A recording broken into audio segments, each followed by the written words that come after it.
ကဲ2025ကုန်ကနေနောက်ဆုံးလအနေနဲ့2026မှာသူတို့ဘာကြီးလုပ်မလဲဆိုတာရောင်းရလူတွေတစ်ချက်လောက်မေးကြည့်မယ်နော်လိုက်ခဲ့လားကဲမိုင်း2026မှာမိုင်းဘာကြီးလုပ်ဖို့အစီအစဉ်ရှိတယ်တစ်ချက်လောက်ပြောပြပေးပါ ဘာကြီးလုပ်ချင်လဲဆိုတော့ခီးသွားချင်တယ်မုတ်တွေအများကြီးဝယ်စားမယ်ပြီးတော့ရှိရင်လူချင်တဲ့ဟာတွေဝယ်မယ်ဘဝကိုအပျော်ဆုံးဖြတ်တတ်မယ် ဒါပဲရောဘာကြီးလုပ်ချင်လဲ အဲ့လှုပ်ရှင်နေဆိုတော့ဖေတို့မေတို့နဲ့မိသားစုပြောရွှင်ရွှင်နေသွားချင်တယ်ပေါ့နော်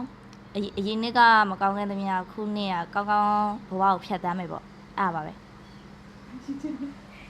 2026မှာဘာဖြစ်ချင်လဲ ပြည့်ဘွားအဆုံးတက်မယ်လို့တော့စီစဉ်ထားတယ်ပြည့်ဘွားအဆုံးတက်မယ်လို့တော့စီစဉ်ထားတယ်